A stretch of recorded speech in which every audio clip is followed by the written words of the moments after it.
afternoon. Happy New Year, everyone. Good to see everyone. Whole 6 days off. Have you had a chance to give everybody a little bit of time, space, quiet time, reflection, recovery? What have you done? Yeah, main sort of driver, and that was recovery more than anything else. Obviously, been on a fairly lengthy sort of cycle of games every 2 to 3 days. So yeah, give the guys a couple of days off, and then get back into it. And has it helped getting anybody fit and available for the weekend? No, unfortunately no. So I guess Destiny, obviously, with his hamstring, looks around sort of 6 week mark for him missing. We obviously would lose Bentancur, suspended. None of the injured ones are kind of back yet. We've had a bit of a illness bug running through the squad as well, so a few are missing the training, but that's all right. We'll be right. Will the illness sort of strike the numbers for tomorrow, or are you going to lose any more because of the illness tomorrow? Not sure yet. We'll see. Yeah. And in terms of the comeback of when the others might be available, is it still the schedule you've talked? There's no I think setbacks. At this stage, Richie and Mikey more the two next sort of cabs off the rank. Hopefully next week at some point, and then sort of Ben, Mickey, Van der Ven, and Romero all kind of around the same time, sort of back end of January. They're all sort of slated to return. Yeah, it is January. The window is now open. We are 3 days into it.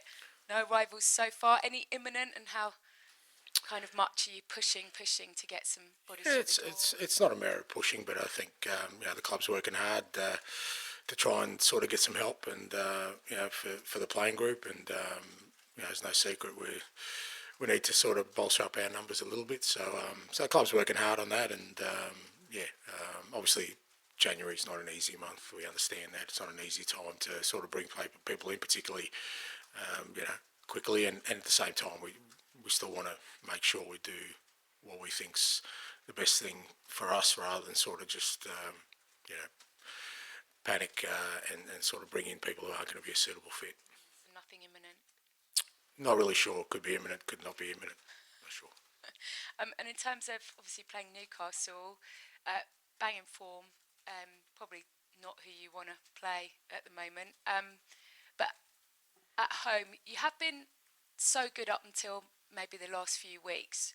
How do you go about sort of re-engaging that home form, but rebuilding that sort of fortress sense to what you're about? Because it's been difficult, hasn't it? 12 goals, I think, in your last 3 Premier League games that you conceded. Just to sort of that mindset change. Yeah, I think there's context to all that, obviously, and I think everyone knows what the context is, but it is what it is. And Newcastle will be a good test, good side. We always have good games against them. I think they're always close. Both teams in all the games we've had against them have had their moments, they're in good form at the moment. They're in a good period, and it's a good challenge for us. But at the same time, I know sort of we obviously haven't had the results we want, but I still think our football at home has still been of a good quality, and we've certainly done enough in games to win them. So we've just got to go out there with the same mindset tomorrow. And just finally, Thomas Tuchel has started, obviously, in 1st of January, and he's decided he's coming to watch you guys. Can you use that at all with any of those sort of particularly English players that want to make an early mark, just to sort of get something extra out of them? Maybe Thomas just wants to see a good game, mate. He's heard good things about us, so you never know. So hopefully we put on a show. I don't think that really factors into players' motivations, whether, I'm pretty sure even if Thomas wasn't there and the players played well, that he would find out about it. So like I said, hopefully he gets a nice seat and enjoys the spectacle. Chris? And Ange, from that nice seat, what I guess big developments would he expect to see in Dom Solanke's game that might push him on now to be really threatening Harry Kane in the national team? Yeah, look, I think Dom's been outstanding for us. He scored goals, but it's just his all-round game and his capacity to help the team in all aspects of our football.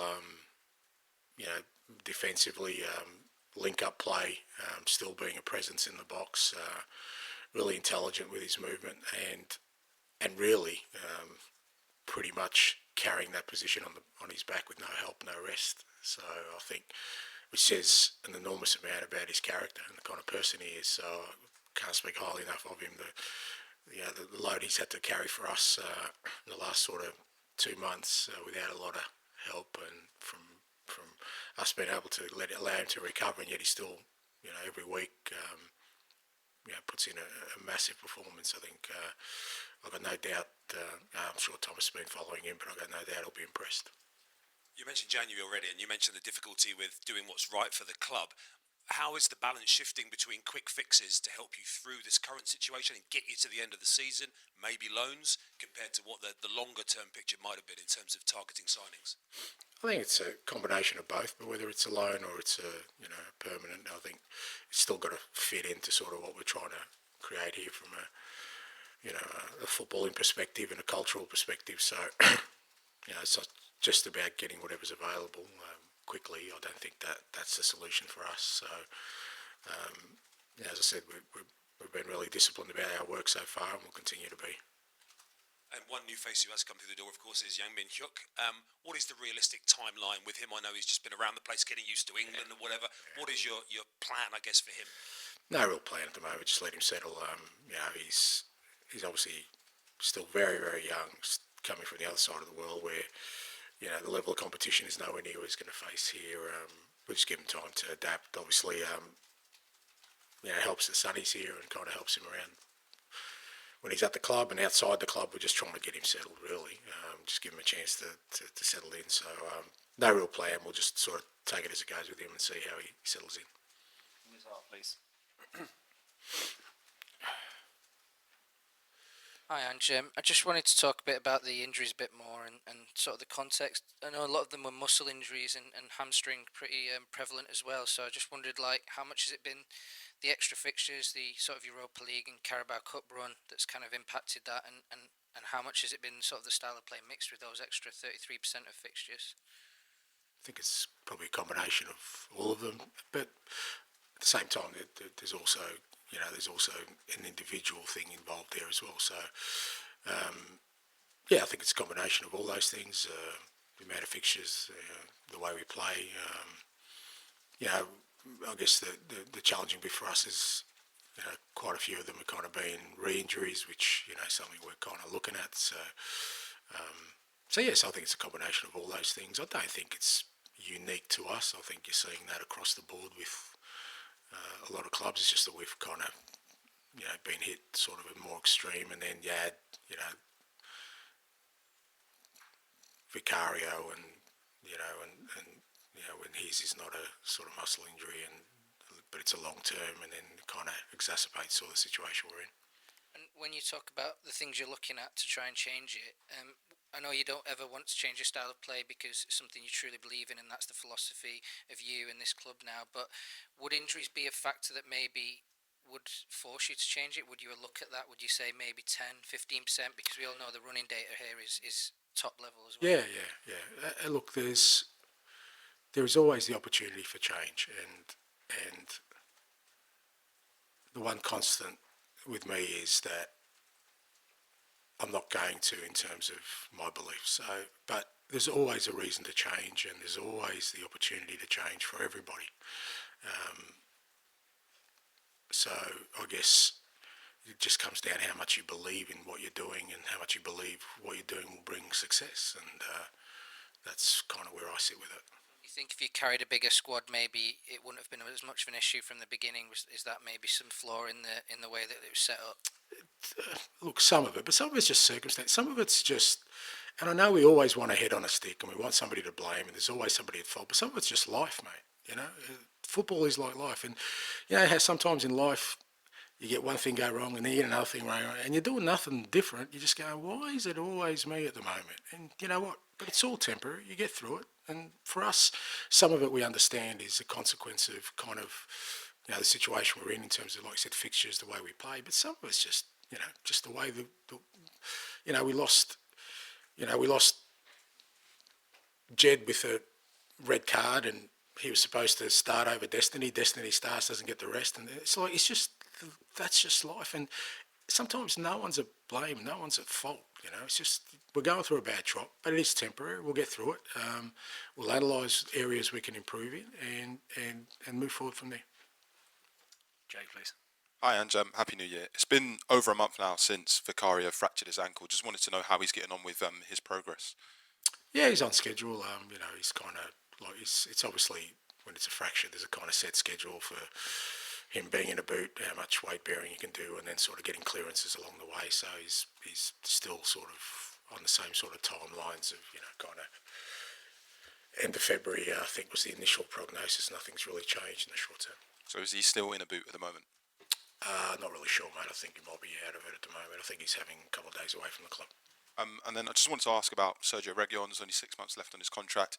But is he a player that you're going to be needed to be require? Sorry, I phrased that wrong. Is he a player that's going to be needed to be played a lot more over the rest of the season with the current injury situation? Well, he played last week, and it just depends on the situation. He's been available all year, so. But obviously at the moment we've got, it's no secret, we've got quite a lot of our defenders out, and obviously we lost Destiny now for a period of time. It's going to be a while, so Regi, I'm sure will get more opportunities. Ali, please. Hi, Ange. In an ideal world, and I know that's not what you're living in right now, do you need... No one lives in an ideal world, Ali. Let me give you a tip. Even you, mate. I'm sure there's some cracks there somewhere, mate. Definitely not me. Do you need it in an ideal world to be a busier transfer window than it was 12 months ago for you? No, I just want it to be a positive one. That's the main thing. It's not about being busy. Like I said, it's about being positive. Because, the reality is, like I said, the situation we're in at the moment is temporary. We'll get players back and God willing, with a bit of luck, we'll keep them back and do the right things and we'll be strong from then on. So it's not just about, we just need to be a positive window. Where, like I said, that's where we've got to be disciplined to make sure the ones we bring in, if they do come in, they're going to fit in with our playing style, but also culturally, and they're coming here for the right reasons. I still think that's important. Although there is a clear plan, like you're saying, and you're not rushing into just signing anyone, is there also the other side that maybe selling clubs or loaning clubs can see Spurs coming and kind of sense a desperation, even if it doesn't actually exist? Yeah, well, that's the tricky bit about January. As I said, it's whether it's Spurs or anyone else. If anyone's looking sort of to supplement in January, usually it's because of some sort of need. Most clubs don't plan for sort of January reinforcements, so I think that's why January is always tricky, not just for us, for all clubs. But as I said, I think you can still hopefully find some common ground there where you can get the right kind of player to come in and sort of help the playing group at the moment, because they do need that support. But as I said, the clubs working as hard as they possibly can, mate. Trust me, they didn't have New Year's parties. They were out there working, trying to improve our situation, and they'll continue to do so. 2024 is obviously done. How do you, you're someone that constantly evolves and adapts, you said, over your career. How do you look back on 2024? Are you just happy to see the end of it because of everything, like the bad stuff that happened in it? Or No, because then you kind of dismiss all the good stuff. I mean, 24 included us, which I know right now people don't recognise as anything, but we finished 5th last year. We finished 8th the year before. People keep forgetting that I didn't pick up a club that finished 3rd and we finished 5th. So even though the back end of last year was a struggle for us, it was still, I thought, a real positive season on the back of what we had to do in terms of player turnover. We lost some significant players. And I enjoyed 24. It was a big challenge for us. Yes, it didn't finish well, but again, I think that's the case for every year. All of us have challenges within it, and I guess going into 25 now, it's about trying to make this year better than the last, but that should be the aim every year. Finish with George, please. Hi, Ange. Sort of understandably, the players were running on empty, weren't they, towards the end of that Wolves game? I think it was 5 games in 14 days. How much can this kind of clear week, even though you've lost more players, make in terms of the energy levels going into this Newcastle game? Yeah, look, I guess it helps, but it's not going to sort of totally, refuel the tank in terms of, where we want to be because we're still dealing with a small number of players. You know, it's not like, I think it's different if we had a sort of full squad because then, you know, because again, we're going into a really busy period. January's massively busy for us and big games. You know, it's not going to be long before that kind of banks up again. So, but look, I think it was good for the players just to have a couple of days, as much mentally as anything else, to clear their heads and get away from the club. And I think, you know, spend some time with their families, and you know, from that perspective, I think it's been definitely beneficial. And look, they're a very, very resilient group. Like, they're just not willing to sort of lay down. They're fighting tooth and nail to make sure we turn this around, and it's a credit to them. And I know ordinarily the next game is always the most important, but you've also got a big League Cup semi-final game next week. Does that kind of have to come into your mind selection-wise for tomorrow? No, not really, because, you know, it's not like I've got massive selection issues at the moment. It's kind of whoever's fit. We get out there and then we try and get out whoever's fit the next game. So big game for us tomorrow. From a league context, you know, we need to sort of start picking up points for sure and winning these games. So all our focus is on that. And just finally from me, I mean, Newcastle were 12th at the start of December, and obviously they're now 5th after 5 wins in a row. And I think last year, when you beat them, they kind of lost 6 out of 7, and they were 12th again and managed to finish strong. Are they kind of a good example to the squad that if you can get that sort of players back, you can get going? And I think if you look at that time last year, I actually spoke about it at the press conference, they had a ridiculous amount of injuries.